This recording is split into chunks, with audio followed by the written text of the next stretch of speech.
안녕하세요. 얼마 전에 돌싱으로 돌아온 딸아이를 키우고 있는 30대 여성입니다. 사연글을 보면 대부분 거창한 일로 헤어지는 사람은 많이 없는 것 같더라고요. 물론 저도 마찬가지랍니다. 저야말로 정말 한없이 사소하지만 너무나 큰 이유로 헤어지게 됐으니까요. 제 이혼 사연은 취미 때문이었는데요. 어떤 취미이길래 이혼까지 하게 됐는지 궁금하시죠? 정말 별거 아니지만 여러 아내들의 속을 썩이는 그 취미, 바로 모바일 게임 때문이었어요. 정말 흔하디 흔한 그리고 이유 같지 않은 이유처럼 보이지만 제 이혼에 관한 글을 읽어보시면 왜 이혼을 했는지 이해가 가실 거라고 생각해요. 그러니 오늘 이 글을 읽는 분들의 이해를 구하기 위해 사연글을 작성해 보도록 하겠습니다. 저와 남편은 소개팅으로 만났어요. 저는 당시 학원 강사로 일하고 있었는데 남편은 평범한 월급쟁이였어요. 제가 스펙이 좋았다면야 더 좋은 사람 만나고 싶었지만 저도 스펙이 그리 좋은 편이 아니었고 고만고만한 사람들끼리 만나서 결혼하는 게 덜 피곤할 거라고 생각하고 남편과 결혼까지 하게 됐죠. 흔히들 그렇듯 결혼을 해야 할 나이쯤에 사귀던 사람과 보통 결혼을 하게 되잖아요. 저도 그렇게 생각하고 결혼을 했지만 그때 그런 생각을 해서는 안 됐던 것 같아요. 좀 더 진지하게 알아봤더라면 전 남편의 진짜 모습을 미리 발견하지 않았을까 하는 생각도 드니까요. 그래도 결혼 초반에는 꽤 괜찮았던 것 같아요. 그때는 남편이 아직 게임에 엄청 몰입했던 때도 아니고 집에 신경도 쓰기는 했으니까요. 처음부터 게임 중독은 아니었어요.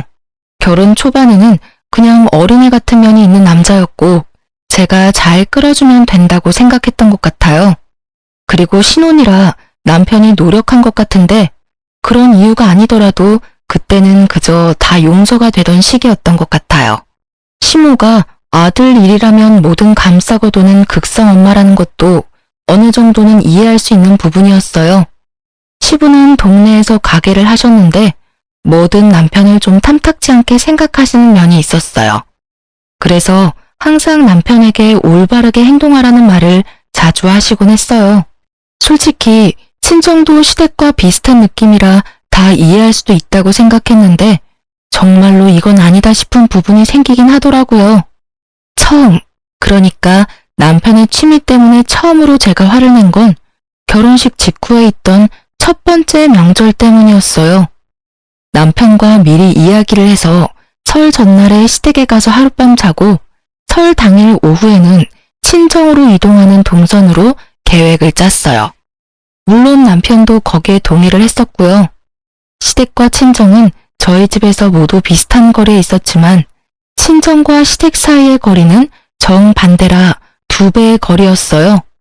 게다가 결혼 후에는 자주 가지 못했던 만큼 친정에 갈 수 있다는 즐거움과 첫 명절에 대한 두려움으로 저는 저녁에 일찍 잠에 들기로 했죠. 새벽녘 일찍 시댁에 갈 예정이었거든요. 제가 잠에 들 때까지 남편은 잠을 안 자더라고요. 보니 컴퓨터가 있는 방에서 열심히 뭘 하더라고요. 슬쩍 봤더니 게임이었어요. 뭐 게임이야 취미이고 스트레스 풀기용이니 이때는 저도 쿨하게 하도록 놔뒀죠. 이때 이걸 바로 잡았어야 했는데 그때는 이제 곧 남편도 자겠지 하는 마음으로 저 먼저 잠에 들었어요. 그런데 그날 너무 건조했던지라 중간에 목이 가렵고 물이 마시고 싶어서 잠에서 깨버렸어요. 물 한 모금 마실까 하고 조심스레 일어났는데 옆에 남편이 없더군요. 이상하다 싶어서 부엌 정수기에서 물을 따라 먹고 있는데 희미한 불빛과 소리가 남편이 있던 방에서 나더라고요. 슬쩍 가서 확인을 해보니 남편이 누군가와 통화를 하면서 여전히 게임을 하고 있더라고요. 시계를 확인하니 새벽 3시 반. 아침 7시에 시댁으로 출발하기로 했는데 여태 잠을 자고 있지 않으니 환장하겠더라고요. 이 남자가 도대체 무슨 생각으로 일어나 싶어서 결국은 제가 참다 못해 한마디 했죠. 당신 아직도 잠을 안 자면 어떡해. 내일 시댁 가는 거 잊었어? 내가 지금 운전면허 따고 있는 중이라 당신 차 운전도 못 해주잖아. 생각은 좀 하고 놀아. 금방 끝낼 거야. 가서 자. 당신한테 운전해달라고 안 할 테니까 걱정 말고. 걱정이 안 될 수가 없잖아요. 수면 부족으로 차를 몰면 얼마나 위험한지를 아는데. 남편이 잘 거라고 생각하고 저도 다시 잠에 들어봤지만 결국 일찍 깨버렸어요. 5시 좀 넘어서 일어났는데 여전히 남편이 게임을 하고 있더군요. 밤을 꼴딱 샌 거예요. 진짜 하루 날밤 샌 거야? 당신 도대체 왜 이래? 차 몰고 가다가 잠들면 어쩌려고? 괜찮다니까? 왜 아침부터 화를 내? 내가 괜찮다고. 알아서 잘 갈 거니까 걱정하지 말라고. 진짜 차표가 남아있었다면 대중교통을 이용하고 싶을 만큼 불안했지만 어쩔 수 없이 남편 차를 타고 시댁에 갔어요. 남편의 집중력이 끊기기 직전 시댁에 도착해 다행이었지만 시댁에서 남편의 행동은 더 가관이었어요. 마치 일을 많이 해서 지친 것처럼 아이고 하며 안방에 들어가더니 침대 위에 풀썩 드러누워서는 잠부터 자더라고요. 그걸 보던 시모가 저한테 한 소리 하더라고요. 넌 도대체 애가 저렇게 될 때까지 뭐 했어? 아무리 일도 좋지만 남편 내조도 해야지. 내가 봐도 얼굴이 퀭하니 안 좋은데 몸에 좋은 거라도 좀 먹여. 그리고 잠도 좀 푹 재우고. 대체 넌 집에서 뭐 하길래 남편만 저렇게 살이 쏙 빠져? 아니, 너무 어이가 없더라고요. 지 몸 관리 못한 게 저 때문이라고요? 저놈이 스스로 몸 관리 엉망으로 한 걸 왜 저한테 퍼붓는지. 게다가 남편놈 살 빠지는 게 왜 제 탓이에요? 같은 거 먹고 같은 집에서 사는데 살찌려면 같이 찌는 거지. 게임하느라 살 빠진 거 차마 말할 수 없어 이날은 턱끝까지 차오르는 말들을 삼킬 수밖에 없었어요. 그 때문에 저는 열이 무척이나 받은 상태였고 남편 놈은 여전히 아무 생각 없는 것 같았어요. 저희는 작은 방에서 잤는데 남편은 이번에 폰으로 게임을 하느라 또 날밤을 지새우려고 하더군요. 제가 남편에게 나지막하게 경고를 던졌어요. 적당히 하고 자. 내일 우리 집에 가서 또 처자고 있는 꼴 보기 싫으니까. 알아서 몸 관리하라고. 내가 오늘 당신 때문에 어머님한테 무슨 소리 들었는지 모르지? 나 진짜 열받았으니까 알아서 잘해. 낮에 푹 자서 지금은 졸리지가 않다고. 그리고 내가 다 알아서 하잖아. 오늘도 우리 집에 내가 알아서 잘 모셔줬는 거 기억 안 나?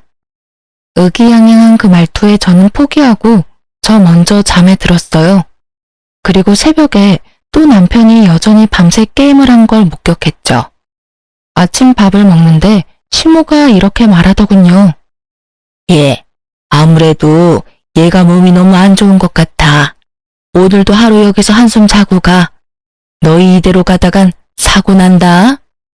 시모의 한마디에 남편이 희색을 하더니 대답하더라고요. 엄마가 봐도 그렇지? 오늘은 좀 쉬어야겠어. 당신도 오늘은 푹 쉬어. 저 입을 당장이라도 찢어버리고 싶었어요. 웃는 면상에 침을 뱉고 싶었지만 참았어요. 첫 명절, 첫 시댁. 너무 많은 생각이 들었으니까요. 결국 저는 친정에 가지도 못했어요. 그리고 돌아온 집에서 남편에게 미친 듯이 화를 냈어요. 야, 너 어떻게 이럴 수 있어? 내가 일찍 자라고 했어 안 했어? 왜 잠도 안 자고 게임하면서 날밤 새는데? 너 때문에 나 친정에도 못 갔거든? 어떻게 책임질 거야? 친정에 못 간 게 왜 내 탓이야? 네가 운전할 줄 알았으면 가면 됐잖아. 솔직히 내가 무슨 기사야? 왜 매번 내가 너 데려다 줘야 하냐고. 너 설마 지금 설날에 친정 가는 게 나 혼자 가야 한다고 생각하는 거야? 미친놈아. 결혼하고 첫 명절이면 너도 우리 부모님한테 인사하러 가야지. 버릇이 없는 거야? 상식이 없는 거야? 내가 너희 집 가는 건 당연한 거고 네가 우리 집 가는 건 선택사항이다 이거니? 그거는 솔직히 부담스러운 건 사실이고 어차피 다 우리 집에서 하고 처가는 인사차 들리기만 하는 거잖아. 그러니까 너 혼자 갔다 와도 되고. 아, 그렇게 생각하고 있었어? 그래, 좋아. 나 혼자 친정 갈 테니까 넌 집에서 열심히 게임이나 하던가. 결국 저는 남편을 두고 짐을 싸서 친정으로 왔어요. 친정에는 일주일만 같이 있겠다고 했고요. 다행히 친정이랑 직장이 그리 멀지 않아서 다행스러운 일이었지만 화가 나는 건 어쩔 수 없더라고요. 이번에 본때를 보여주기로 한 거죠. 역시나 일주일도 안 돼서 남편이 저를 찾아오더라고요. 왜 계속 안 들어와? 집 엉망이니까 집에 와. 내가 왜? 내가 네 식모야? 돌아가더라도 당신이 어지러 놓은 건 안 치울 거야. 당신이 알아서 치우던지. 미안해. 한 3일 신나서 잠도 안 자고 게임했더니 완전 죽겠다고. 몸도 아프고 빈혈인지 일어설 때마다 어지럽고. 남편이 하는 이야기를 들어보니 참으로 딱하면서도 열받았어요. 신난 건 3일까지였답니다. 그 뒤로는 집도 정리가 안 된 상태고 제대로 된 영양소까지 섭취 못해서 엄청 힘들었다고 하더라고요. 혼자 사는 거 잘 맞는 것 같은데 왜? 그냥 혼자 살아. 나 같은 거 그냥 없는 셈 치고. 계속 이렇게 삐딱하게 굴 거야? 나 진짜 힘들다니까. 당신이 있어야 할 것 같아. 잘 들어. 나는 네가 몇 시간씩 게임하느라 안 자고 정신 나간 좀비처럼 노는 거 나 정말로 아예 상관 안 해. 그런데 너의 그 행동 때문에 미리 계획했던 약속한 걸 깨는 건 정말로 잘못됐다고 생각해. 네가 뭘 하든 나한테 피해는 주지 말았어야지. 친정에 못 가게 한 건 정말로 평생 내 가슴에 박혀 있을 일이거든? 앞으로 이런 일 있으면 나는 집 나갈 거야. 당신이 지금처럼 와서 용서 구해도 안 받아줄 테니까. 알았어. 다 내가 미안하다니까. 그러니까 이만 집에 돌아와. 나도 이러다 죽을지도 모르겠다는 생각을 잠깐 하긴 했어. 정말로 후회를 하고 반성을 했는지 남편은 제게 사과도 하고 게임도 덜 하더라고요. 물론 제가 먼저 게임 시간을 정해줬죠. 집에 와서 얼마나 해도 상관은 없지만 자정 전에는 잠자리에 들어야 한다고요. 그 이상 게임에 열중하면 영 끊겠다고 모질게 말했더니 말을 알아들었는지 자중하더군요. 그리고 그 덕이었는지 저와 남편 사이에 딸도 하나 생겼어요. 갓난아기 덕분에 얼마 동안은 또 잘 살았어요. 그런데 하루는 남편이 곤란한 얼굴로 저에게 용건을 꺼냈어요. 미안한데 돈 모아놓은 거 좀 있어? 엄마가 아버지 차 몰고 가서 사고 났는데 보험 처리는 안 되고 상대방도 다쳐서 돈이 많이 들어가. 지금 큰일 나게 생겼는데 엄마는 정신 하나도 없고 나한테 물어보는데 나도 모아놓은 돈이 많지는 않아서. 어머님은 안 다치셨어? 그렇게 큰일 있으면 아버님한테 말하지. 양가 어른들에게 혹시나 문제가 생기면 쓸 수 있게 돈을 좀 모아놓은 게 있기는 한데 얼마나 필요하신 거야? 한 1,000만 원 정도 필요해. 엄마가 쪽팔려서 너한테는 빌려달라고 말을 못 하시겠다고 하더라고요. 그런데 어떡해. 일단 사람부터 살리고 봐야 할 거 아냐. 저는 남편에게 1,000만 원을 빌려줬어요. 쉬운 선택은 아니었지만 힘들다니 어쩔 수 없었죠. 그러더니 남편이 한마디 더 하더라고요. 엄마 성격 알지? 남한테 빚지고는 못 사는 성격이신 거. 웬만하면 아는 척 하지 말고 기다려줘. 금방 돌려주실 테니까. 돈 들어오면 내가 당신한테 줄게. 저는 그 말만 철석같이 믿고 있었어요. 그런데 그 믿음이 깨진 건 일주일 뒤였죠. 며느라가, 너 이번에 너희 신우 결혼하는 거 알지? 혼수의 예단에 이것저것 해야 할 게 많은데 걔도 모아놓은 거 하나 없고 우리도 너희 집 살 때 돈 보태느라 돈이 없어. 혹시 너희 돈 모아놓은 거 있으면 좀 빌려줘라. 그 정도는 해줄 수 있지? 당당하게 돈을 요구하는 시모의 그 말에 저는 조심스럽게 시모에게 대답했죠. 어머님, 저번에 빌려가신 게 마지막이었어요. 정말로 지금은 돈이 없어서 남편도 그때 같이 보태서 낸다고 했으니까 남편도 없을 거예요. 뭐? 내가 저번에 뭘 빌려가? 너 뭐 잘못 알고 있는 거 아니니? 내가 왜 너한테 돈을 빌려? 생사람 잡지 마 얘. 일단 끊어봐. 아들한테 전화해 볼게. 결국 시모는 전화를 끊었고 저에게는 의문만 남았습니다. 치치? 치미를 떼시는 건지 말을 못 꺼내게 선수를 치신 건지 뭔가 이상한 느낌이 싹 오더라고요. 그래도 설마 남편이 거짓말을 했겠나 싶었어요. 밉상짓은 해도 머리 굴려 거짓말할 놈은 아니었거든요. 그래도 확인은 해야 하니 그날 저녁 남편에게 말했어요. 당신 혹시 어머님한테 전화 받았어? 아가씨 결혼한다고 돈 좀 빌려달라던데. 저번에 빌려드린 돈은 아예 다 쓰신 거야? 어? 그거? 아마 그때 다 쓰셨으니까 연락 오셨겠지? 아 맞다. 나 쓰레기 좀 버리고 올게. 말을 하다 말고 남편이 마치 도망가듯 쓰레기를 부랴부랴 들고 밖으로 나가더라고요.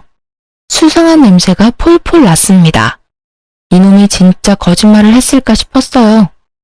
혹시나 증거가 남편 폰에 있을 거라고 생각하고 남편이 두고 간 폰을 살폈는데 여전히 모바일 게임이 켜져 있었어요.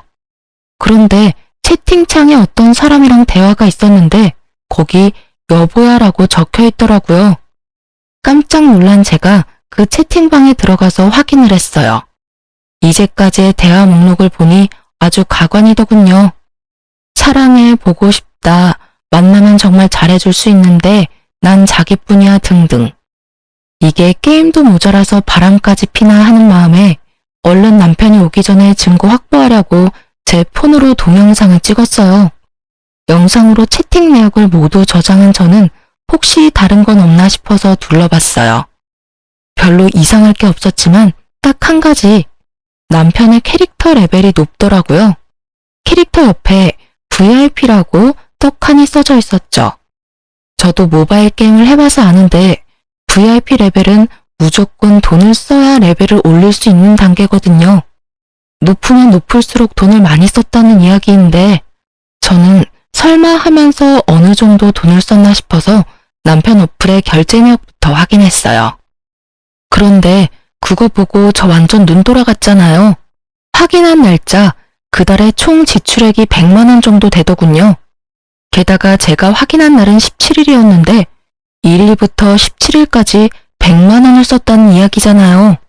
기겁을 한 제가 더 아래쪽으로 내려가 저번 달, 저저번 달까지 확인을 했더니 그 내역도 줄줄이 다 뜨더라고요. 100만 원이 훨씬 넘는 돈이 여기에 다 들어가 있더라고요. 그제야 저는 깨달았죠. 남편 놈이 지 월급을 모두 게임에 꼬라박았다는 걸요. 그리고 그와 함께 제가 남편에게 준 돈의 행방이 걱정되기 시작했어요. 이 결제 내역을 보고 나니 아까 시모와의 통화에서 시모가 정말 그런 내용을 몰랐던 거 아닐까 하는 합리적 의심이 들었죠. 실제로는 그런 사고 당한 적도 없고 돈도 가져가지 않았을지도 모른다는 생각이 강하게 들었어요. 남편이 거짓말하고 그 돈을 다른 데로 보낸 게 아닐까 하는 생각이요.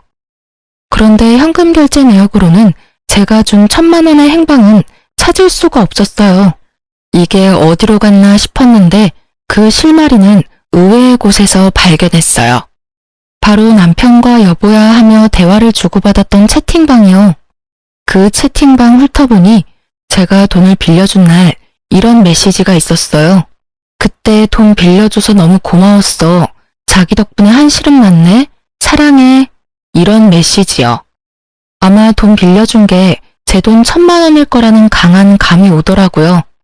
결국 열받은 저는 쓰레기 버리고 돌아온 남편을 털었어요. 너 내 돈 어머님한테 빌려줬다는 거 거짓말이지? 아니야. 그거 받아서 엄마한테 빌려줬어. 엄마가 모르는 척 하는 거라니까. 저는 남편 놈에게 폰을 던지며 말했어요. 거짓말 작작 좀 해. 내가 바보 병신으로 보이냐? 네 폰에 이렇게 버젓하게 증거가 있는데 저번에도 내가 말했듯이 네가 뭘 하든 내 알 바가 아니야. 그냥 나한테 피해만 주지 말라고. 그 말 그때 들었지? 그런데 이게 뭐야? 너 어머니한테 준다고 가져간 돈 게임으로 만난 여자한테 줬더라? 미친놈아. 얼굴도 못 본 여자한테 뭐가 꽂혀가지고 그 큰 돈을 갖다 바쳐? 네가 사람이야? 그 돈이 무슨 돈인데? 맞습니다. 그 여자와는 얼굴 한번 본 적 없는 사이였더라고요. 여자가 돈을 빌려준 다음날 이제 만나자며 날짜를 잡은 걸 봤거든요. 그 말에 남편놈을 기대하는 표정의 이모티콘을 보낸 것도 정확하게 봤고요. 채찍질 같은 제 말에도 남편은 한마디도 안 치고 대답하더군요. 뭐가 꽂히긴.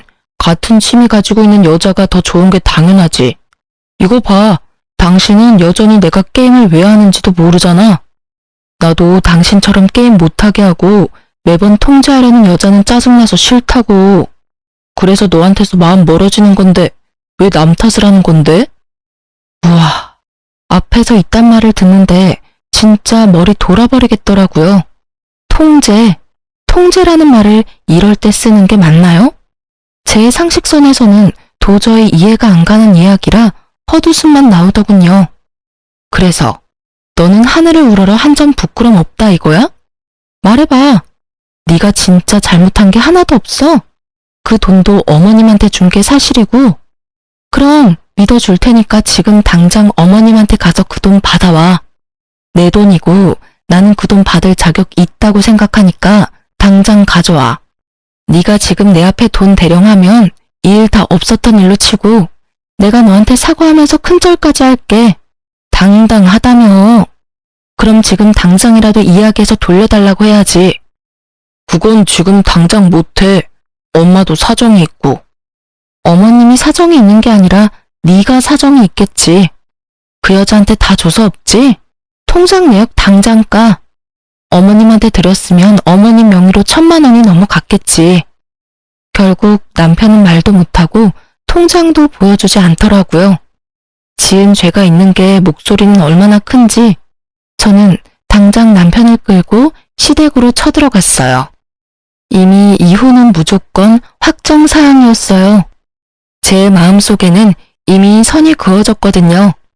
그래도 남편놈이 친 사고를 시부모가 알아야 어떻게든 수습이 될 것 같아서 말이죠. 시댁에 가서 남편놈을 앞세우고 이혼하겠다고 말했어요.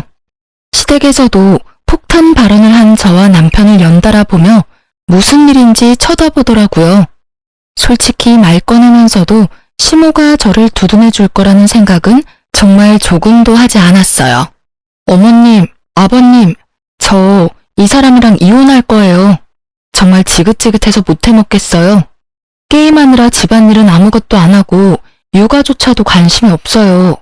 게다가 게임을 취미로 하는 거면 모르겠지만 이 정도로 사람 허파 뒤집을 정도로 사고치는 건 절대로 용서 못해요. 그리고 예상대로 시모는 제게 더 큰 비난을 퍼붓더라고요. 너 무슨 말을 그렇게 해? 남편 내조를 제대로 못한 너를 탓해야지. 너는 이렇게 될 때까지 뭘 했어? 이게 온전히 다 우리 아들 탓이야? 네가 신경 쓰고 관리했으면 이렇게까지는 되지 않았을 거 아니야? 남편 기죽이는 건 그렇게 잘하면서 취미로 하는 걸 이해 못할 정도면 그래, 차라리 헤어지는 게 잘 됐네. 너 우리 아들한테 하는 거 애저녁부터 마음에 안 들었어. 너만 큰 소리 칠 줄 아나 본데 나도 너한테 큰 소리 칠 거 많거든? 아무것도 모르고 남편 새끼 두둔하는 시모를 보니 아주 불쌍해서 딱할 정도였어요. 아, 그러세요? 제가 어떻게 관리를 해야 할까요? 월급의 절반을 게임에다 쳐넣으면서 저한테는 꼴랑 50만 원으로 생활비 하라는 남편을요. 없는 돈에 한 푼이라도 아껴보려고 끙끙대며 허리띠 졸라매는 제 옆에서 남편 취미라는 게임으로 돈이 줄줄 새어나가고 있는데 그걸 몰라서 여태 참았지. 알았으면 저도 여기까지 끌었겠어요? 50만 원이라도 줬으면 다행이지. 돈을 아예 안 준 것도 아니고 돈을 줬으면 그걸로 살림 사는 건 네 몫이지. 그리고 남편한테 관심이 없으니 돈 나가는 것도 몰랐던 거 아니냐? 이게 네가 내조를 제대로 안 한다는 증거지. 시모 말이 끝나자마자 남편놈이 의기양양하게 되지도 않는 말 하고 있더라고요. 그래, 넌 처음부터 내 취미 생활을 인정을 안 하잖아. 솔직히 내 돈을 내 취미에 쓰는 게 왜 나빠? 돈을 안 준 것도 아닌데. 그걸로 생활비 했으면 나한테 할 말 없지. 시모를 등에 업고 입이 10개라도 할 말이 없어야 할 죄인이 뚫린 입으로 말은 얼마나 잘하던지요. 그 꼴을 보니 더 열받아서 저도 모르게 흥분하게 되더라고요. 결국 큰 소리로 꽥 냅다 질러버렸죠. 뭐? 야, 네가 돈만 썼어? 게임하면서 만난 얼굴도 모르는 여자한테 돈까지 갖다 바쳤잖아. 어머님이 아버님 차 끌고 가서 사고 쳤다는 말로 나 속이고 내가 모아놓은 돈 1,000만 원 가져가서 그 여자한테 준 거잖아. 통장 내역 보면 다 나와. 속일 생각하지 말라고.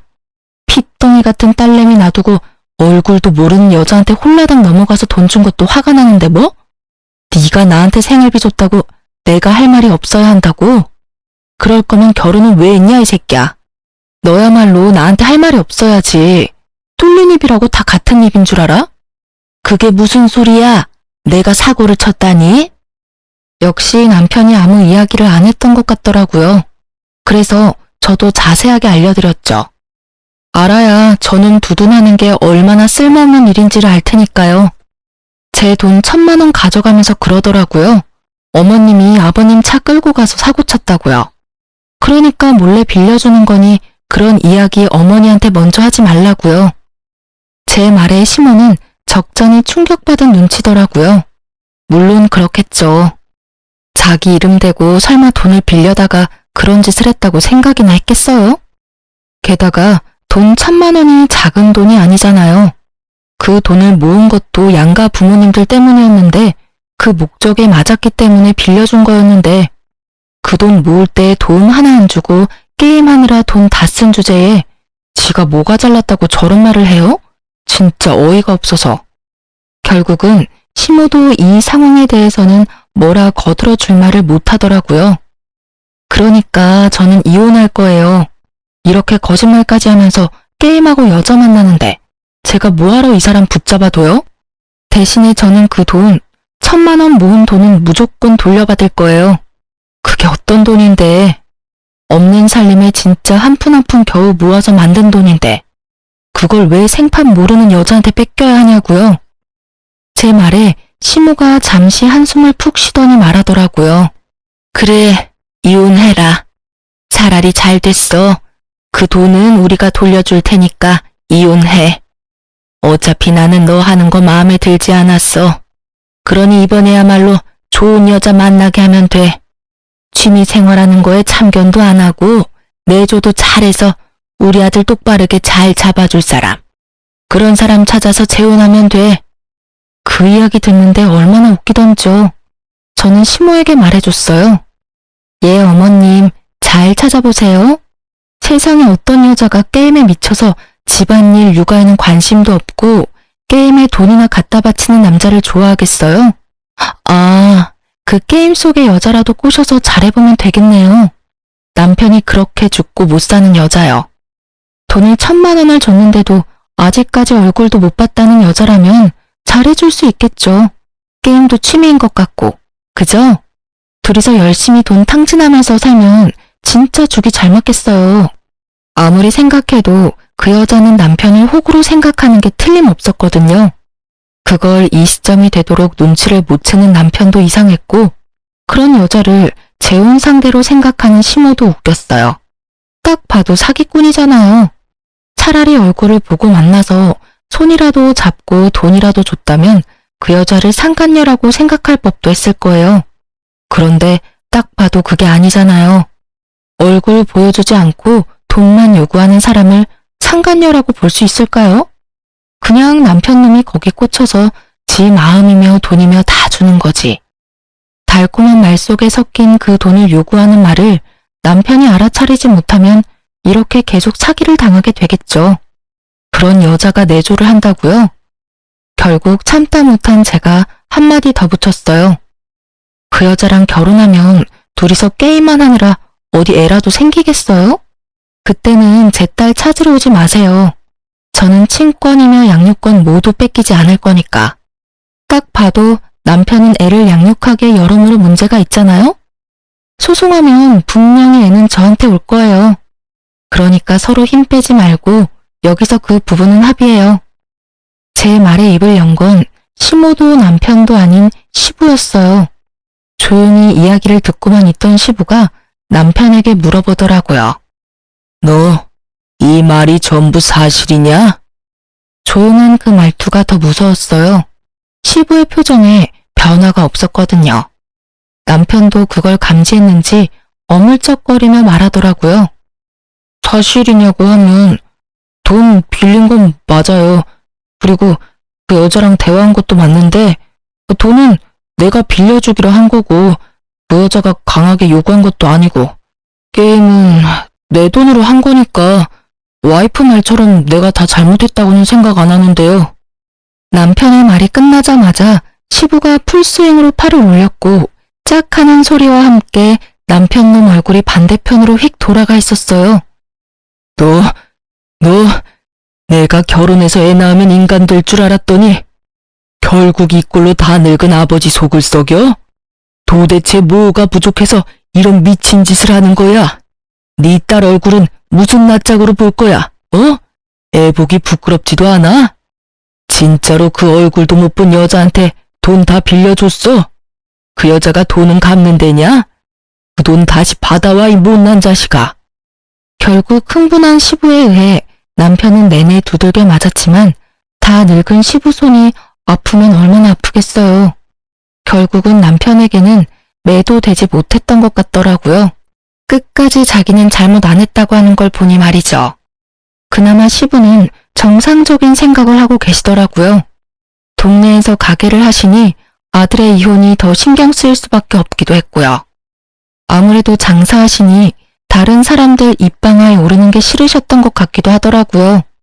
물론 그 이상으로 아들에게 실망한 것 같았지만요. 결국 저의 이혼은 합의로 가게 됐어요. 시부가 조용히 묻고 싶어 하는 것 같았거든요. 시부에게 직접 1,000만 원을 돌려받았고 재산 분할도 적당히 하게 됐어요. 그리고 남편에게는 위자료 명목으로 돈도 좀 더 받았어요. 물론 그 돈은 시부가 줬지만요. 딸아이 친권과 양육권은 당연히 제가 가져왔죠. 게임 중독 아빠에게 애를 맡길 사람은 없잖아요. 그 상황은 시부모도 모두 납득한 일이었어요.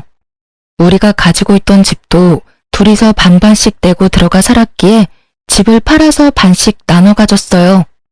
저는 이래저래 모은 돈으로 작은 평소의 아파트 전세로 들어갔고 남편은 시부가 시댁으로 불렀다고 하더라고요.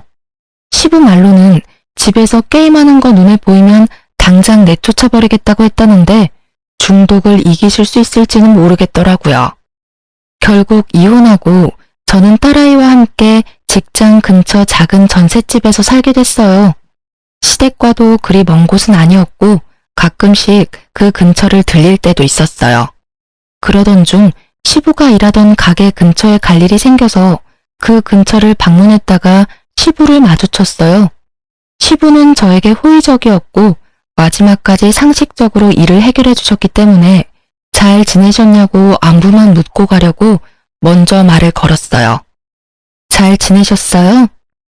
그렇게 말을 걸고 가까이서 시부 얼굴을 보니 아주 얼굴이 퀭하더라고요.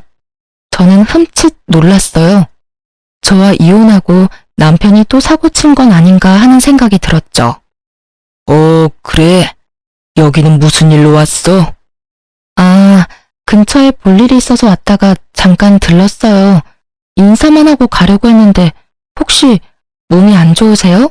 얼굴빛이 너무 안 좋아 보여서. 걱정스럽게 쳐다보는 저를 보던 시부가 고개를 절레절레 저으시더니 말하더군요.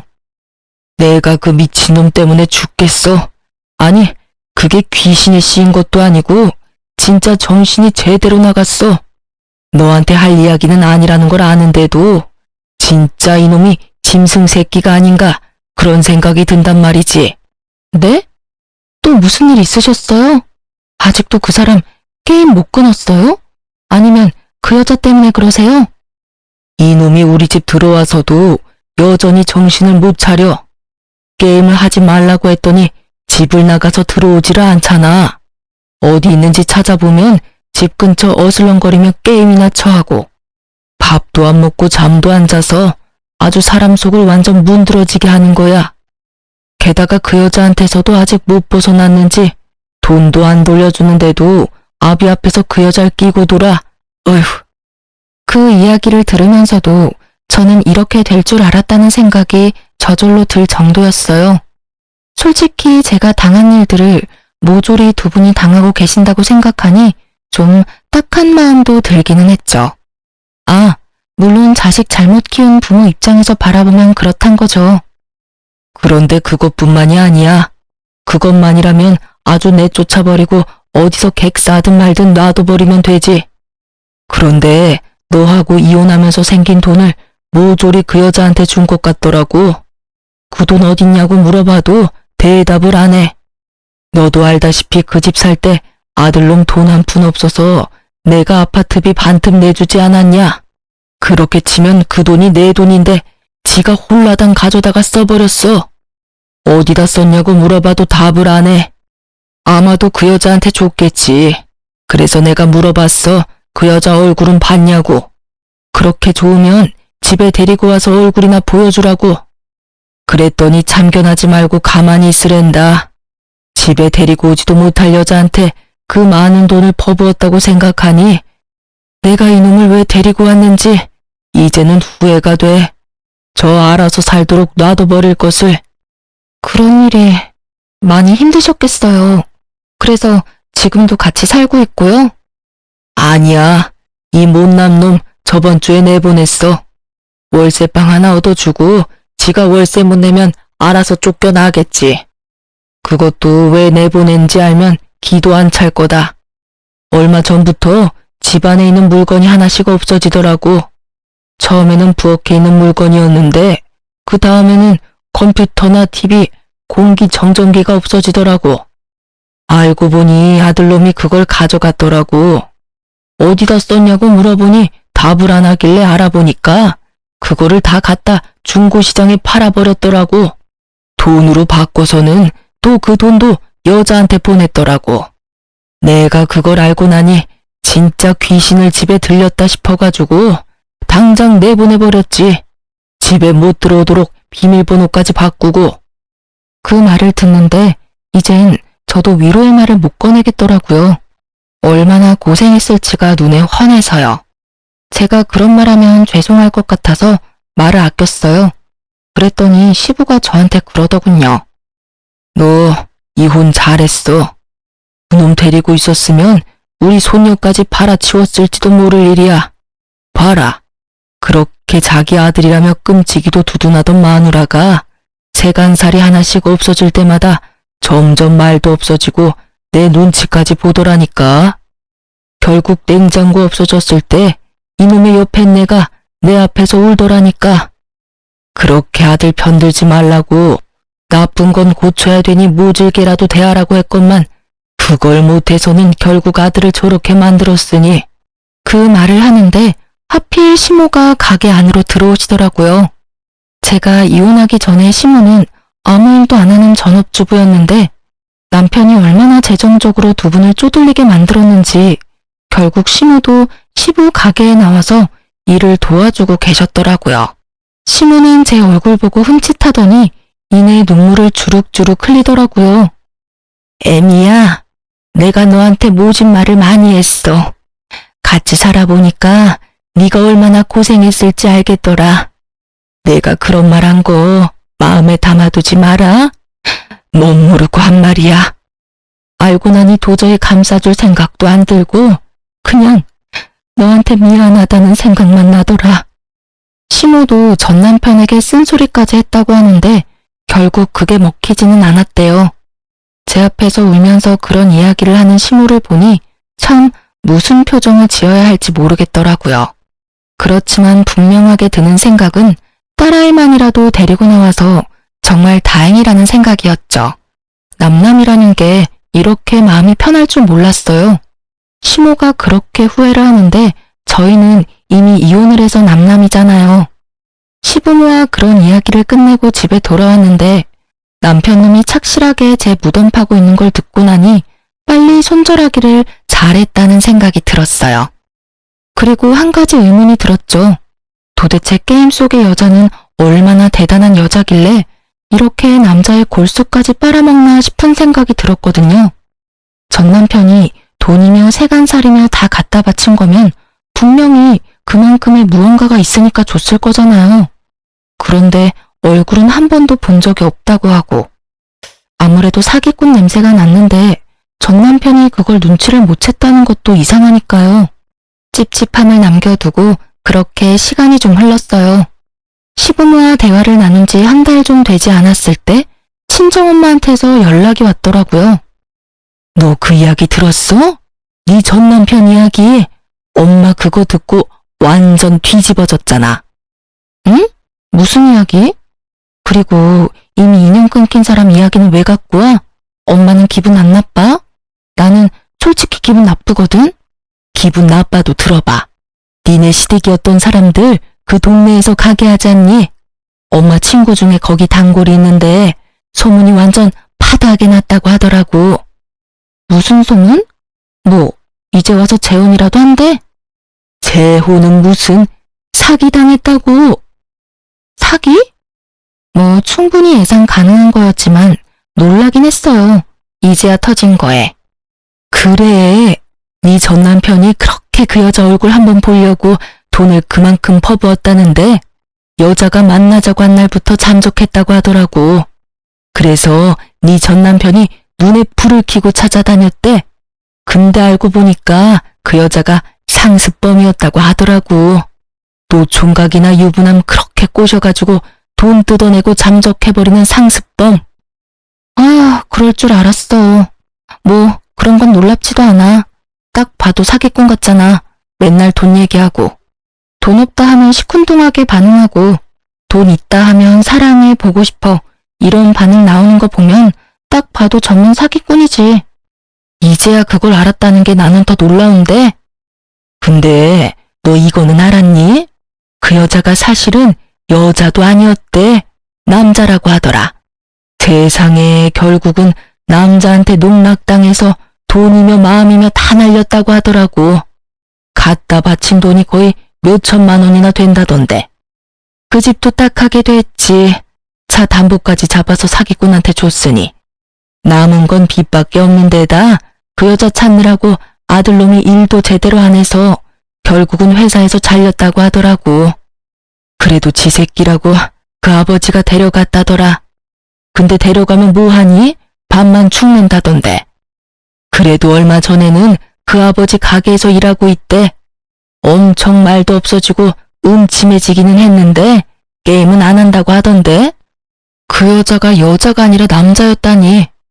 전 남편 놈은 그런 남자에게 속아 넘어가서 돈까지 다 갖다 바치고 가정까지 깨고 애까지 버렸다는 거잖아요. 참 이야기 듣는 내내 다른 세상 이야기 듣는 것처럼 현실감이 전혀 없더라고요. 그래도 빠른 손절 또 한 번 다행이라고 느끼긴 했어요.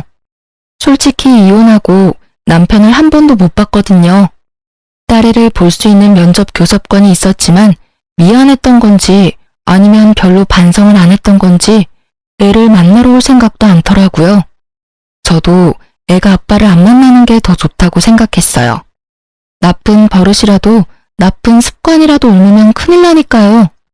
그래도 양육비는 꼬박꼬박 들어오고 있는 걸 보니 시부가 대신 내주고 있는 것 같더라고요. 모든 걸 다 잃고 사기까지 당한 전 남편. 결혼이라는 게 저 혼자의 노력으로 가정이 유지되는 게 아니라는 걸 제대로 배우게 됐어요.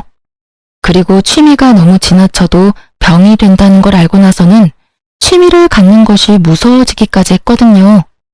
물론 우리 애한테도 게임을 시켜주는 것도 사실 무서워서 아직까지도 딸아이에게 인터넷 기능이 안 되는 휴대폰만 사줬어요. 혹시라도 저 몰래 모바일 게임을 할까 봐서요. 전 남편의 이야기를 들으니 하나의 맹목적으로 집중하는 게 얼마나 무서운 일인지에 대해 깨닫게 됐고요. 뭐든 적당한 게 좋은 법이죠, 남편에게는. 이번 일이 아주 좋은 약이 되었다고 생각해요. 그 일이 아니었다면 여전히 재산을 탕진하면서 게임에만 몰두하게 됐을 테니까요. 지금이라도 정신 차렸으면 잘 된 일이죠. 그리고 게임 중독이라는 이유로 이혼을 해보니 세상에는 별의별 이유로 이혼을 하는 사람이 많겠구나 하는 생각도 들었어요. 글을 쓰고 보니 유치하면서도 어이없는 이혼 사유이긴 한데 그래도 저에게는 생각보다 큰일이었다는 것만큼은 알아주셨으면 해요. 저 당시에는 정말 막막하고 힘들었으니까요. 쓰다 보니 글이 길어졌지만 글이 지루하지는 않으셨을 거예요. 뒷골 잡게 만드는 남편님 덕분에요. 바쁘신 와중에 긴 글 읽어주셔서 너무 안녕하세요. 저는 고민을 안고 사연을 쓰게 된 딸아이를 키우는 돌싱입니다. 혹시 후안무치라는 말 아시나요? 잘못을 저지르고도 전혀 미안한 마음을 가지지 않는 뻔뻔한 사람을 가리키는 말인데요. 저에게 전 남편은 딱 그런 사람이었어요. 그런 사람이랑 왜 결혼을 했냐고 물으신다면 그때는 콩깍지에 쓰였다는 거 말고는 답할 게 없네요. 사랑에 빠지면 눈이 먼다고 하잖아요. 제 눈이 정말 너무 심하게 멀었던 것 같아요. 저와 남편은 여느 커플처럼 소개팅으로 만나 사랑을 키웠어요. 둘 다 평범한 직장인이라 정말 평범하게 연애를 했어요. 저는 외동딸이라 어릴 때부터 아버지가 적금을 많이 부어주셨고 저도 일하면서 번 돈을 많이 모아두었기 때문에 결혼 전에는 이미 집도 전세로 살고 있었어요. 솔직히 처음 결혼할 때는 부모님 반대도 있었어요. 남편은 집을 할 생각도 없이 제가 살던 전셋집에서 그냥 살면 안 되냐는 식으로 말했고 저도 굳이 돈 들여 이사 가는 것보다 그게 나을 거라고 생각하기도 했거든요. 그런데 아버지가 자기 돈으로 아무것도 안 하려는 남자 인정 못한다며 마지막까지 반대를 하셨죠. 그래도 결국 결혼을 했어요. 그만큼 남편이랑 잘 맞는다는 생각을 했으니까요. 저는 성격이 맺고 끊음이 정확한 편인데 남편은 둥글둥글 무난한 성격이어서 그 부분이 잘 맞았거든요. 그런데 딱 하나 술 때문에 사고 친 적이 많아서 그 부분이 저를 힘들게 했어요. 이혼한 게 그럼 술 때문인가 하고 생각하실지도 모르겠지만 전혀 그쪽 문제가 아니고 뜬금없는 여자 문제 때문이었어요. 결혼 기념일이 3번을 지난 어느 날이었어요. 술만 마시면 연락이 없는 남편을 기다리며 TV를 보고 있는데 남편이 제게 전화를 한 통 하더군요. 짜증나는 마음을 꾹꾹 눌러담아 전화했더니 경찰서라는 대답과 함께 남편을 데려가라고 하시더군요. 술을 너무 많이 마셔서 도로에 누워있다가 결국 경찰서에 신고가 들어가는 바람에 거기 가 있더라고요. 경찰서 갔더니 완전히 깔라가 돼서 인사불성이 된 남편이 의자에 누워있더라고요. 그나마 술 주정이 없었으니 다행이었지. 주정까지 했으면 한 대 패고 싶을 만큼 쪽팔렸어요. 부랴부랴 경찰서까지 남편 데리러 온 건 좋았는데 폰이 꺼져버렸더라고요. 저는 자기 전에 폰을 충전하는데 남편 데리러 여기까지 나올 줄 몰라서 충전을 잊어버리고 있었거든요. 결국 제 폰을 쓸 수 없으니 콜택시도 부를 수 없었어요. 남편 폰이 생각나서 콜택시를 부르려고 버튼을 누르는데 뭘 잘못 눌렀는지 이전 화면이 뜨더군요. 그리고 그 화면을 본 제 눈을 의심할 수밖에 없었어요. 남편이 웬 여자와 같이 있는 사진이었어요. 거의 껴안고 있는 데다가 서로 입술을 맞대고 있는 사진이었죠. 게다가 위에서 아래로 찍힌 각도로 보니 여자가 남편 다리 위에 올라가 있는 상태였어요. 그걸 보고 제정신 유지할 수 있는 여자가 이 세상에 있을까요? 그런데 얼굴을 확인하고 더 열이 받아버렸어요. 바로 남편이 자주 만나러 다니던 동네 누나였거든요. 이 여자를 제가 경계 대상에 넣지 않은 이유는 처음에 사귈 때 가장 먼저 소개시켜준 사람이었거든요. 동네에서 어릴 때부터 친하게 지내던 누나라며 결혼한 사람이라고 하기도 했고 나이가 남편보다 6살이나 많으니 바람을 필 거라고는 상상도 못했거든요. 절대로 연애 상대는 아닐 거라고 편하게 생각했는데 그 생각이 이런 참사를 불러온 것 같아요. 게다가 그 여자는 유부녀였고 남편도 유부남이잖아요. 일단 화를 내려놓고 다른 사진부터 확인했어요. 그랬더니 이건 확실하다 싶더라고요. 그 여자랑 찍은 사진이 넘쳐나더군요. 저와 남편은 서로 폰을 확인하는 행동은 한 적이 없었는데 그래서 그런지 굉장히 무방비하게 폰 안에 외도의 흔적들이 가득하더라고요. 그 흔적들을 저장하려니 제 폰은 이미 배터리가 나갔고 어쩔 수 없이 사람을 하나 불러야 했어요. 폰 번호를 알고 있는 제 사촌 오빠에게 전화했어요.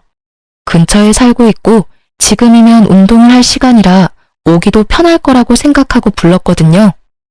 도대체 남편이 술을 얼마나 마셨길래 태우지도 못할 만큼 떡이 됐어?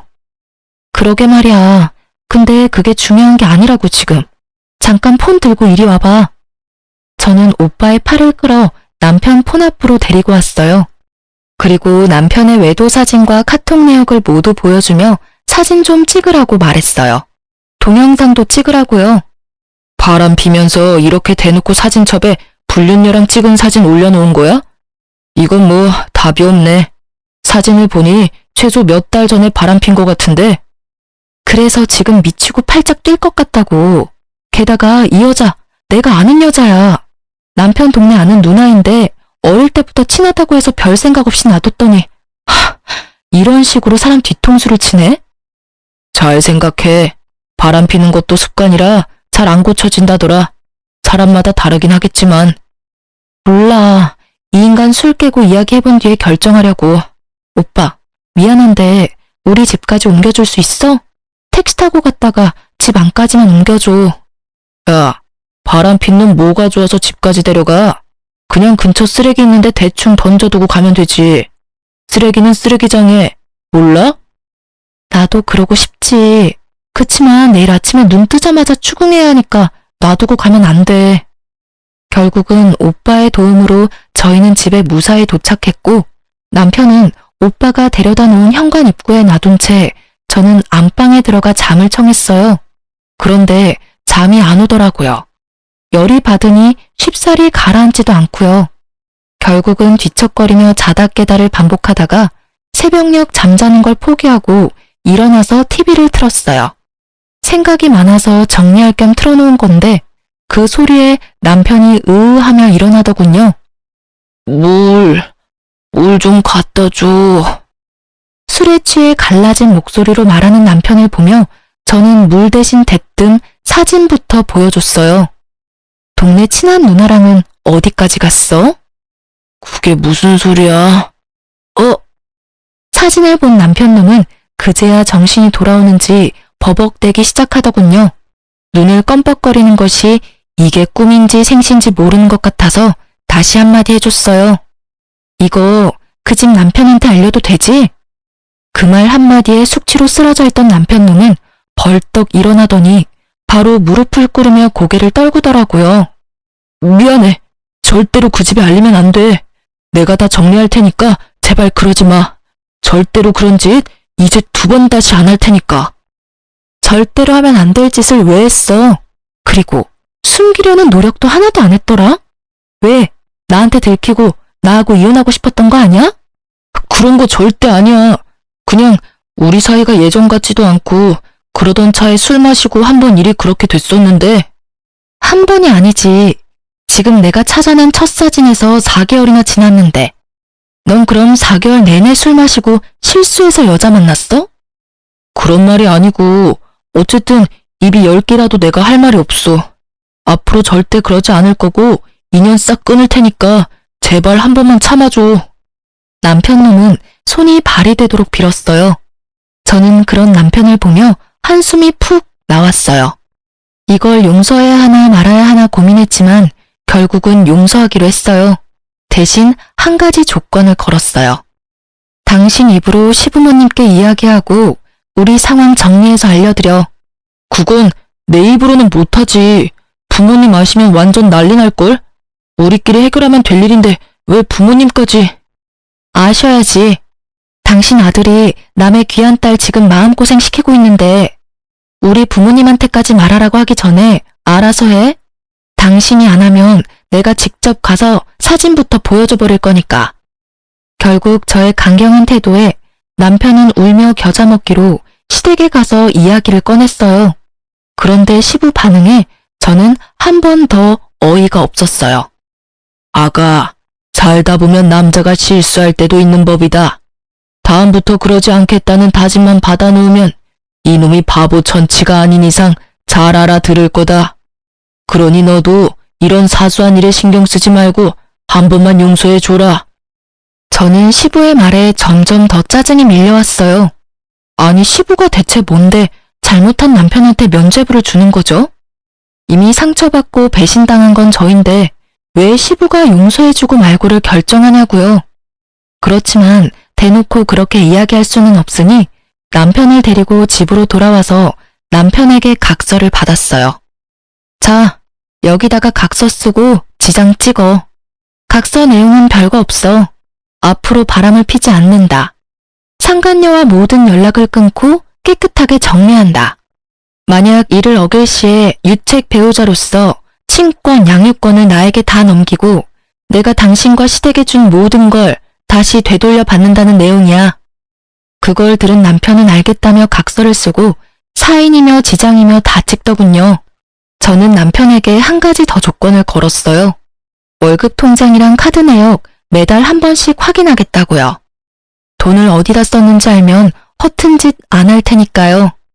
그렇게 가정의 평화는 지켜졌지만 뭔가 모를 찜찜함은 여전히 남아 있었어요. 그리고 이 다음 주에 저는 제가 임신 초기라는 걸 알게 됐죠. 잘 됐다고 생각했어요. 큰 산 넘었고 설마 남편이 개또라이가 아닌 이상 다시 이런 일을 벌이지는 않을 거라고 생각했거든요. 제가 상상한 미래는 비 온 뒤에 땅에 굽는 거였는데 실상은 달랐어요. 굳다 못해 쫙쫙 갈라져 버렸거든요. 남편이 각서를 쓰고 3개월이 지났을 때 저의 임신은 이제 막 안정기에 들어서게 됐어요. 남편은 제게 외도를 걸린 이후로 집에서는 쭈구리처럼 지냈어요. 당연한 일이었죠. 본인이 제게 잘못한 일이 있으니 집에서 어깨를 못 펴는 거잖아요. 그렇지만 남편이 계속 그렇게 행동할수록 그런 생각이 들었어요. 태어날 아이가 이런 아빠 모습을 보면 어떻게 생각할까 하고요. 교육적으로도 정서적으로도 좋을 것 같지는 않다는 생각으로 남편과 맛있는 것도 자주 먹으려고 하고 대화도 많이 나누려고 노력했어요. 그때의 일을 최대한 빨리 덮어버리고 싶었거든요. 그런데 남편은 떨떠름한 표정으로 제게 맞춰주고는 있었지만 크게 관심은 없는 모습이었어요. 솔직히 그 모습에 한 번 더 상처받았거든요. 외도 후에 마누라한테 잘해주려는 남편은 없을 거예요. 눈치부터 보게 되니까요. 그렇지만 제가 이 정도로 노력하면 본인도 노력을 해야 하잖아요. 이걸 어떻게 해야 할까 하던 중에 저희가 집을 옮기려고 계획하고 있었는데 적당한 집이 나와 집을 옮기려고 준비를 하고 있었어요. 지금 살고 있는 전셋집을 내놓고 아파트로 이사 가려고 했거든요. 그래서 집 청소를 한번 싹 하기로 했어요. 사람들이 집을 보러 자주 올 예정이니 귀금속이나 너무 잡다한 물건들은 당분간 차에 실어놓을 예정이었어요. 제 차보다는 남편 차가 SUV로 크기 때문에 거기 짐을 놓자고 이야기가 됐어요. 남편과 함께 짐을 나르고 있는데 제가 차 안에 있는 물건을 정리하다가 차 키를 잃어버린 거예요. 차 키를 찾으려고 이리저리 둘러보다가 발판 쪽에 떨어뜨렸나 싶어서 조수석 쪽 발판을 들어 올렸더니 아무것도 없더라고요. 그래도 혹시나 싶어 운전석 쪽 발판을 들어 올리려는데 남편이 급하게 다가오더니 차 키 여기 없을 거라며 갑자기 저를 막아서더라고요. 아니, 없으면 없지 왜 막아서는 거지? 이상한 생각이 확 들더라고요. 결국은 남편 저지하고 차 안에 들어가 문 잠그고 발판을 들어봤더니 거기 검은색 폰 하나가 있더군요. 남편 폰과는 다른 기종이었는데 알고 보니 남편 세컨폰이었더라고요. 폰을 열어보니 제 눈을 또 의심할 수밖에 없는 것들을 봤어요. 남편이 또 바람을 피우고 있더라고요. 그것도 저번에 그 누나랑요. 제가 용서해준 지 꼴랑 3개월밖에 지나지 않았잖아요. 게다가 애가 뱃속에 있는데 바람이라니. 열받은 제가 차문을 열고 나왔어요. 너 이거 뭐야? 폰 숨겨두고 그 여자랑 또 바람을 피워? 몇 개월 지났다고 또 바람이야. 아니지. 혹시 그때 해결 안 했던 거야? 헤어진다더니 여전히 즐겁게 이중생활하면서 살았던 거냐고.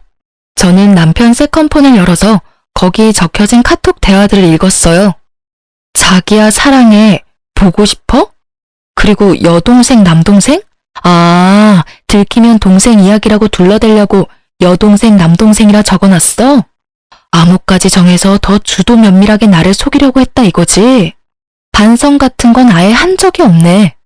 내가 용서해준다고 했을 때도 아예 헤어질 생각 없었고 잘 됐다 싶었나 본데 이번에는 못 참아. 당장 이혼할 거야 이 나쁜 놈아. 어디서 할 게 없어서 개집질이야? 화가 난 저는 노상에서 소리를 질러댔고 남편은 그런 제 모습에 저번처럼 무릎 꿇더니 용서해달라며 질질 짜더라고요. 여보, 미안해. 진짜로 내가 다 잘못했어. 제발 한 번만 더 기회를 줘. 뱃속에 아이를 보면서라도 참아. 용서? 내가 저번에 용서해줬다가 지금 얻은 게 뭔데?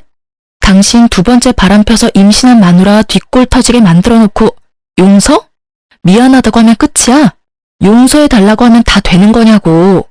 왜 내가 용서해줘야 하는 건데?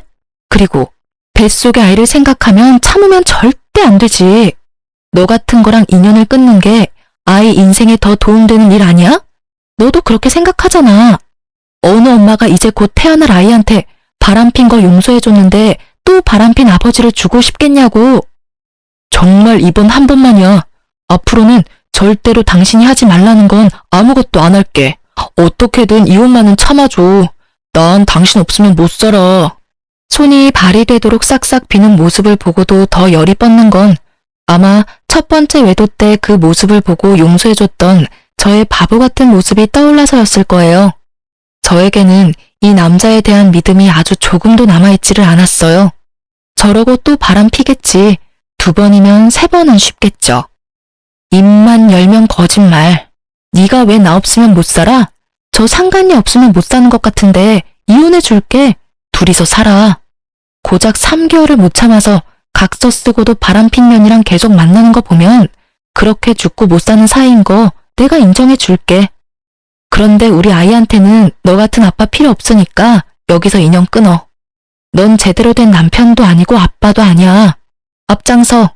당장 시댁 가서 이혼한다고 말씀드리게. 열받은 저는 남편을 끌고 시댁으로 가려고 했어요. 남편이 완강하게 거부하더군요. 시댁에 알리는 게 무서웠나 봐요. 무서운 짓을 왜 했냐고 윽박 지르려다가 참았어요. 이번에야말로 시댁 가면 시부에게 당신 아들이 무슨 짓을 저질렀는지 확실하게 알려주고 싶었어요. 시부가 무슨 말로 남편을 두둔하든지 간에 코웃음 날려줄 준비도 되어 있었고요. 당장 앞장서라고. 시댁 가서 정산해. 시부모님도 그간 상황 다 알아야 우리 이혼할 때 큰 문제 없을 거 아니야. 무슨 정산? 그리고 나 이혼 안 할 거라니까? 넌 이혼 무조건 하게 되어 있어.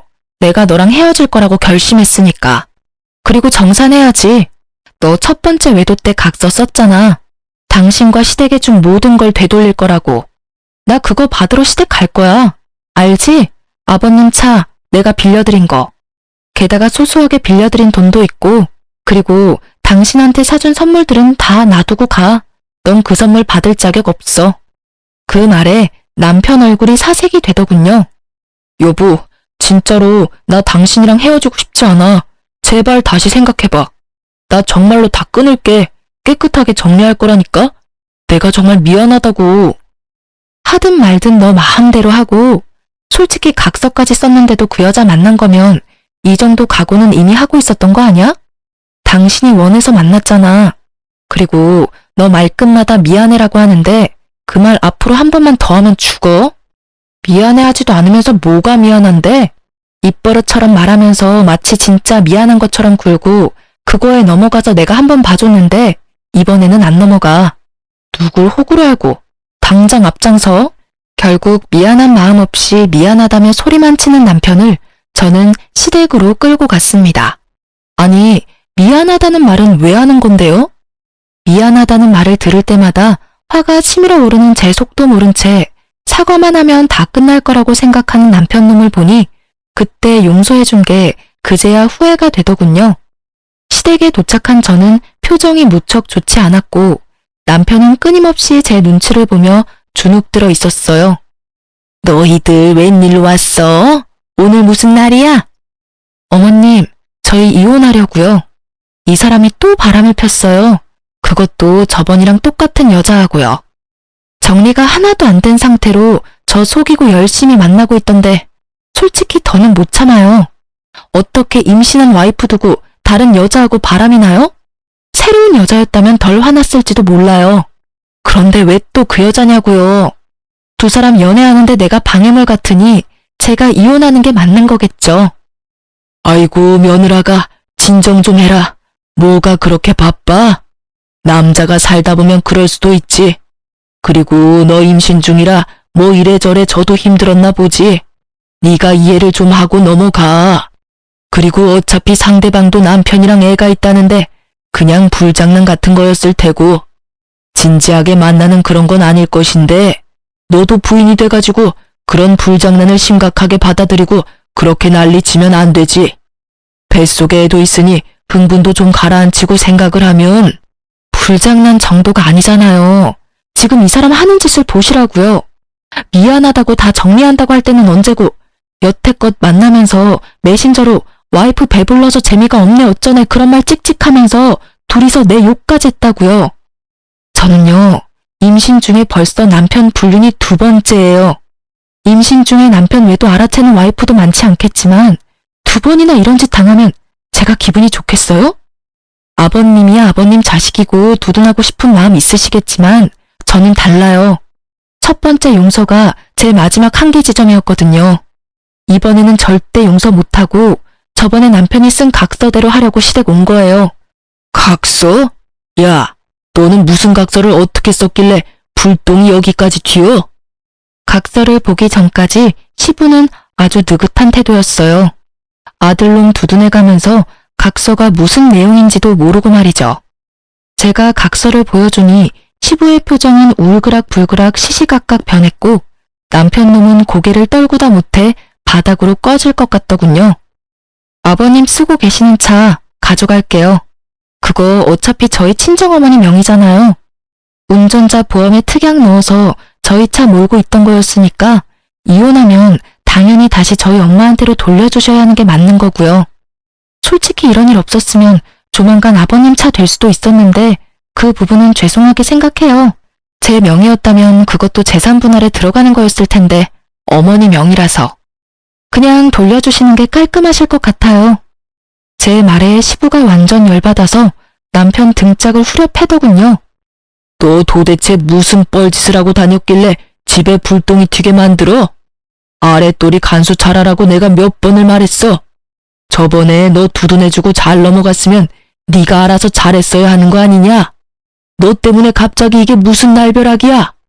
시부는 흥분해서 남편을 향해 윽박질렀고 그런 시부를 보면서 저는 웃겼어요.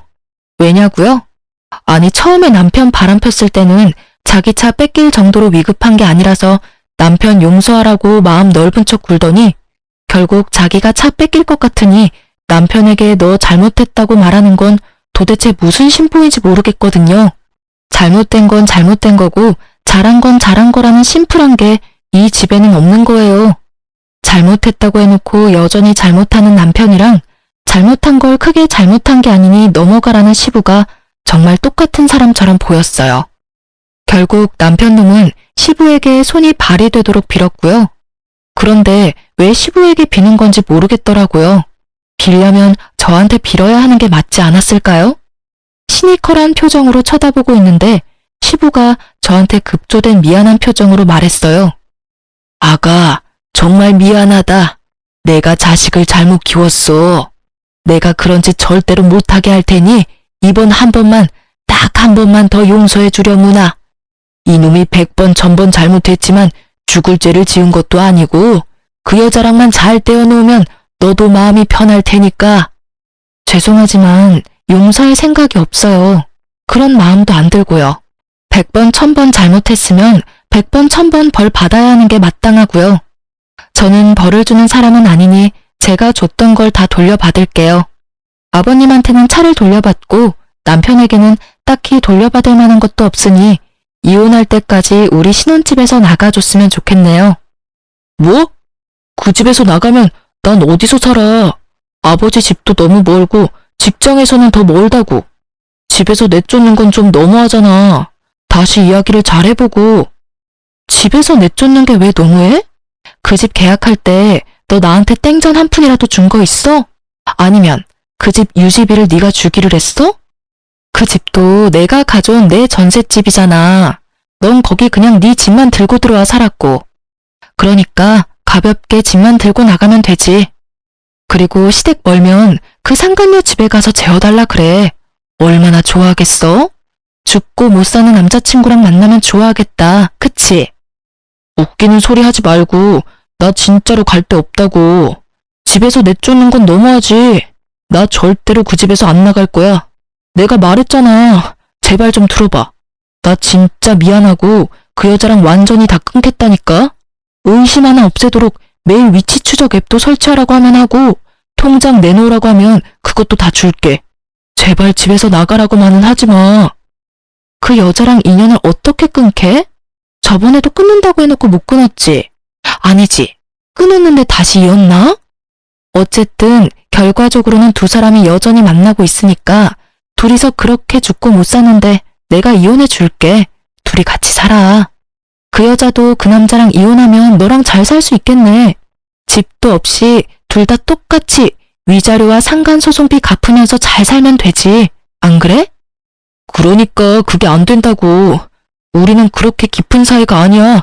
진짜 그냥 즐기기만 하는 사이였고 술 마시면 만나는 그런 사고 같은 거였다고. 제발 여보. 그러니까 술 마시면 만나는 사람이면 술을 안 마시면 안 만났을 거 아니야. 그럼 네가 술을 마신다는 선택을 한 것부터가 네가 반성을 안 하고 있었다는 거지. 뭐 깊고 낮고 그런 거 나는 모르겠고 그냥 이혼하고 양육권 친권 나한테 다 넘겨. 어차피 너 유책 배우자라 그거 다 못 가져가. 집도 없고 이제 빚만 남을 건데 뭐. 대신 애 양육비는 꼬박꼬박 보내. 남편은 대답도 못하고 그저 한숨만 푹푹 내쉬더라고요. 미안한 기색은 하나도 없이 이 상황을 어떻게 모면해야 하는 것만 눈에 보이더라고요. 아버님도 죄송하지만 그 차 돌려주세요. 안 돌려주시면 경찰에 도난 차량 신고할 테니까 알아서 돌려주시면 좋겠네요. 서로 얼굴 붉히지 않게 하면 좋잖아요. 그렇게 말하고 저는 시댁을 나왔고 남편 짐을 모조리 챙겨 시댁으로 붙였어요. 물론 제가 선물해준 고가의 물건들은 뚝 빼놓고 보냈죠. 제가 보낸 선물이 아까운 놈이니까요. 그리고 그 길로 저는 상간녀도 만나러 갔어요. 상간녀는 초조한 표정을 하고 있더라고요. 죄악감이나 수치스러움이 아닌 초조한 표정. 어차피 저랑 그 사람 바람난 거 처음 알았을 때 상간녀 위자료 소송한 거 아니라서 이번에는 소송 못할걸요? 이게 상간녀와의 첫 대화였어요. 뭘 알고는 있는 것 같았는데 아주 어정쩡하게 알고 있더군요.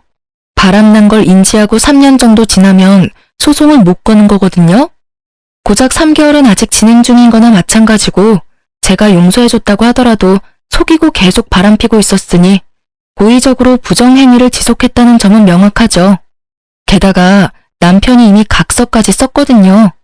헤어진다고 해놓고는 여전히 만났잖아요? 위자료 청구할 때 당연히 체크하는 부분이거든요. 제 말에 상간녀의 몸이 오들오들 떨리더군요. 너무 가증스러웠어요. 어디서 불쌍한 척을 하는 건지. 상황으로 보면 제가 더 불쌍한 거 아닌가요? 뱃속의 애를 위해서 태교를 해도 모자랄 판에 상간녀까지 만나러 왔으니. 게다가 뻔뻔한 상간녀의 말을 들으니 더 열이 받더라고요. 이보세요. 뻔뻔하고 싶으면 뭘 좀 알고 뻔뻔하시던가. 남의 남자 데리고 열심히 놀았으면 그 책임도 같이 져야죠. 혼자 빠져나가려고 잔머리나 굴리고 있고. 어쨌든 나는 그 남자랑 이혼하기로 했으니까 만나고 싶으면 앞으로 마음껏 만나세요. 대신 저는 당신한테도 위자료 청구할 테니까 그 부분은 알아서 하시고요. 내가 상간녀니까 위자료 청구받는 거는 어쩔 수 없다고 생각해요. 그런데 집에 법원 등기 같은 건 보내지 말아줘요. 남편이 알면 곤란하거든요. 아직 저희 남편은 모르고 있고 저한테도 가족은 소중하니까. 뻔뻔함을 넘어서는 인간 실격의 태도에 저는 버럭 소리 질렀어요. 가족이 소중하다는 사람이 왜 바람을 펴요? 웃기고 있네 진짜. 당신 가족은 소중하고 내 가족은 소중하지도 않아?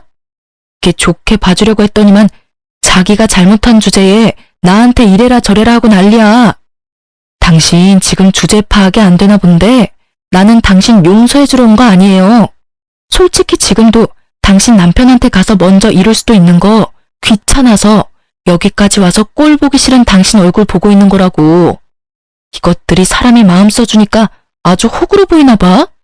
둘이 아주 똑같은 것들끼리 붙어먹어서는 당신 남편한테 지금 이야기해주러 갈까요? 바람 펴서 남의 가족 파탄낸 주제에 자기 가족은 소중하다며 등기를 집으로 보내지 말라는 상간녀 말에 완전 빡친 저는 흥분을 가라앉히지를 못하겠더라고요. 제가 열받아서 소리친 게 먹혔는지 상간녀는 아무 말도 안 하고 제 눈치만 보고 있었고요.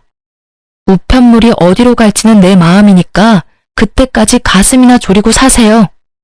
그렇게 이야기하고 나오는데 현기증으로 머리가 핑 돌더라고요. 너무 신경을 많이 썼는지 몸이 안 좋아진 것 같더라고요. 결국은 정신력을 소모하기 싫어서 이혼 전문 변호사를 찾아가 맡기기로 했어요. 결국 이혼은 합의가 아닌 소송으로 들어가게 됐고 이혼 소송 진행하면서 상간녀 소송도 같이 진행했어요. 그리고 저는 이혼 소송 중에 딸아이를 출산했어요. 그 아이를 낳을 때 남편이 없어서 친정 어머니가 들어오셨는데 그때만큼은 정말 서럽게 울었어요. 울지 않고 버티려고 그렇게 애를 썼는데 아이를 낳은 벅참과 아이를 아빠 없이 키워야 한다는 미안함이 한데 섞여서는 묘한 죄책감과 슬픔으로 눈물이 났어요. 이번 한 번뿐이다. 우는 건 지금뿐이라고 되뇌이며 딸아이를 홀로 키웠어요. 육아휴직을 쓰고도 힘이 들어 친정 도움을 받았지만 그래도 홀로 서기는 성공적이라고 할 수 있었어요. 그런데 이혼 후 몇 개월이 지났을까? 갑자기 전 남편이 딸아이가 보고 싶다며 면접 교섭권을 써서 아이를 만나러 왔더라고요. 처음에는 이 사람도 혼자 지내면서 애 얼굴 보고 싶었겠구나 하고 마음이 좀 쓰였는데 애 보러 와서는 저한테 계속 사정사정 하더라고요. 당신 혼자서 힘들지? 내가 곁에 있어주면 진짜 덜 힘들 거야. 나 애한테도 잘하고 집중할 자신 있어. 그러니까 우리 다시 만나지 않을래? 당신도 힘들잖아. 싱글맘이 얼마나 힘든데. 내가 도와줄게. 저번 일 모두 만회하고도 남을 만큼 내가 헌신적으로 할게. 갑자기 이렇게 말하길래 이놈이 진짜 정신이 나갔나 싶었어요. 갑자기 왜 다시 만나자고 해? 그 여자랑 잘 안 돼? 상간녀가 이혼 안 하려나 보네. 그럼 더 잘 된 거 아니야? 눈치 보지 말고 마음껏 여자 만나면서 살면 되지. 그 여자는 안 돼. 나 지금 당신이랑 그 여자 두 사람한테 양육비 줘야 해서 큰일 나게 생겼다고. 나는 맹세코 그 여자애가 내 애인지는 몰랐어. 그리고 피임도 확실하게 했었다고. 언제 임신이 됐는지 모르겠는데. 여기까지 듣고 나니 그럼 그렇지 하는 생각이 들더군요. 정신이 돌아올 리가 없죠. 고작 3개월 만에 바람피는 놈인데 몇 개월 됐다고 제정신이 돌아오겠어요? 점점 썩어가는 제 표정은 아랑곳하지 않고 전 남편 놈의 이야기는 계속됐어요. 들어보니 웃기지도 않더라고요. 제가 출산한 때에 상간녀도 임신 6개월 차였다고 해요. 당연히 상간녀 남편도 제 전 남편도 상간녀의 뱃속에 있는 씨가 당연히 상간녀 남편인 줄 알았다고 해요. 그래서 상간녀 남편이 상간녀를 극진히 모시면서 살았는데 제가 그때 위자료 소송도 같이 했잖아요. 그때 결국은 상간녀 집 주소로 손해배상 우편물이 가는 바람에 상간녀 남편이 알게 된 것 같더라고요. 결국 불륜 사실을 알게 된 상간녀 남편이 뱃속에 애가 누구 애냐며 난리를 친 건 어찌 보면 당연한 일이겠죠. 그런데 상간녀는 그 상황에도 대쪽같이 뱃속의 애는 자기 남편이라며 실랑이까지 했다고 해요. 상간녀의 남편도 애가 나오기 전까지는 알 길이 없는 데다 여자가 극구 자기 아들이라고 하니 긴가민가 했대요. 그렇지만 일단 불륜을 했다는 게 확인이 되었으니 용서할 마음은 없었나 보더라고요. 결국 두 사람은 출산 전까지는 별거했다고 하더라고요. 그 얘기를 듣는데 살짝 놀랐어요. 그 여자가 무슨 생각으로 애를 낳을 생각을 했는지 모르겠어요. 어차피 확률이 반이니까 그쪽일 가능성이 있다고 생각해서 아이를 낳으려고 했던 것 같은데 결국은 나쁜 선택이었어요. 1년 채워 애를 낳고 당당하게 유전자 검사를 했는데 상간녀 남편의 아이가 아닌 제 전 남편의 아이였다고 판명난 거죠. 결국은 전 남편은 졸지에 친자식이 둘이나 생긴 거였어요. 그리고 이후 상간녀는 남편에게 이혼당하고 위자료 갚고 있고 제게 줄 상간녀 위자료도 갚아야 했으니 결국은 전 남편에게 찾아와 붙으려던 거였죠. 애가 둘이나 생겨서 좋겠네. 그냥 둘이 같이 살면서 벌면 되잖아. 근데 왜 나랑 다시 살자고 해? 좋아하는 사람이랑 같이 살아. 이제야 마음 편한 나 건드리지 말고. 그 여자 결국 이혼당하고 나한테 왔는데 애 들이밀면서 책임지라고 결혼하자고 하는 거야. 근데 생각해봐. 그 여자 이혼당하면서 유책 배우자 돼서 위자료 내야 하는데 당신이 낸 상간녀 위자료 소송도 결국에는 위자료 지급해야 하잖아. 그런 상황에서 나한테 오면 나라고 별 수 있어? 나도 그 상간남한테 위자료 소송 걸려서 돈 내야 하는데 둘이 같이 있으면 빚더미에 앉는 거 순식간이라고. 그래서 안 된다고 했는데 내 자식이라고 결혼 안 할 거면 양육비라도 내놓으라고 난리잖아. 전 남편의 말은 이상하게도 들으면 들을수록 저를 빡치게 만들었어요. 이제 상관없는 사람이라 그런 이야기에 화를 내지 않을 때도 된 것 같은데 말이죠. 결국은 딸아이를 보러 온 이유가 양육비를 한 명분이라도 덜 내기 위해서 교섭을 하러 온 거라는 걸 알게 된 저는 참지 못하고 그 자리에서 남편 싸대기를 날려버렸어요. 남들이 보든 말든 부끄러움보다는 이놈을 그냥 놔두면 안 되겠다는 생각이 더 컸거든요. 야, 이 썩을 놈아. 네가 뭘 잘해서 지금 여기 와서 합치자는 소리를 해? 상간녀 임신시킨 게 내 잘못이야? 양육비를 두 사람한테 주려니까 아까워? 그럼 그런 짓을 하지를 말았어야지. 역시나 사람은 고쳐 쓰는 게 아니라더니. 너 제정신 돌아올 줄 알았던 내가 미친년이지. 내가 지금 무슨 생각을 하는지 너한테 알려줘? 아랫돌이 잘못 눌려서 집안 풍비박산 만든 건 물론이고 지 인생까지 스스로 나락 보내버리는 한심한 놈하고 지금이라도 이혼해서 정말 다행이라고 생각해. 알아? 네가 우리 딸 핑계대고 여기 와서 그런 말 하지만 않았어도 이 정도로 화나지는 않았을 거야. 저는 딸애가 1살도 안 되어 말을 이해하지 못하고 있다는 것에 정말 깊은 감사를 할 수밖에 없었어요. 만약 이 아이가 커서 이 한심한 놈이 아빠라는 걸 안다면 정말 생각만으로도 끔찍해요. 딸아이에게는 차라리 아빠의 존재를 숨겨버리고 싶을 만큼이었어요. 남편 놈은 저한테 한 대 맞고도 정신을 못 차리는지 배째라식으로 누워 애처럼 떼를 쓰더군요. 몰라. 나도 지금 너무 힘들다고. 당신이 안 도와주면 파산해서 양육비고 뭐고 아무것도 못 보낼 거라고. 그러니까 당신이 좀 알아서 해줘. 그쪽이랑 다르게 우리는 부부 사이였잖아. 작년까지만 해도 부부 사이였었지. 지금은 아니고. 잘 됐다고 생각하라고. 두 사람 사이에 어떤 방해물이 있어도 잘 만날 자신 있던 거 아니었어? 그깟 위자료 양육비 같은 거 크게 신경 쓰지 말고 만나. 그 여자도 남편이랑 헤어졌다니 잘 됐잖아. 알콩달콩 위자료 갚으면서 그쪽 아기 재롱 보면서 살아. 나랑 사느니 그 여자랑 사는 게 더 마음 편할 거 아니야? 전혀 마음 편하지 않다고. 당신도 잘 생각해봐. 애가 얼마나 힘들겠어? 아빠 빈자리를 느끼면 나중에 우리 아빠 어딨냐고 물으면 어떡할래? 그런 일 있을까봐 미리 당신한테 이야기하는 거라고. 찌질한 새끼. 정말 욕하고 싶은 걸 절실히 참으며 뻘소리 짓거리는 남편을 소리쳤어요. 나랑 살면 마음 편할 것 같아? 그러게 왜 아빠 빈자리를 느끼게 할 짓을 했냐고. 그랬다고 내가 당신한테 기회를 안 준 것도 아니잖아. 이미 한번 용서했으면 그때 깨끗하게 헤어졌었어야지. 그러면 이런 일 없었을 거 아니야. 그 여자 다시 만나려고 생각했을 때는 이런 일 생각도 못했지.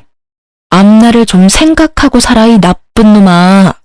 그리고 나는 네 상간녀 바람막이는 절대 안 될 거야. 그리고 내 새끼 양육비도 절대로 다 받을 거고. 당신이 안 주면 당신 어머니 아버지한테까지 가서라도 받아올 거니까 알아서 잘 처신해. 한 줌의 용서도 없는 제 목소리에 남편 놈은 다시 또 질질 짜며 불쌍한 얼굴로 저를 쳐다보더라고요. 미안함은 전혀 없으면서 미안하다고 말하며 지가 원하는 것만 말하는 놈이 용서를 구하는 것 자체가 거짓인 거잖아요. 이때 정말 후안무치라는 말이 딱 떠올랐어요.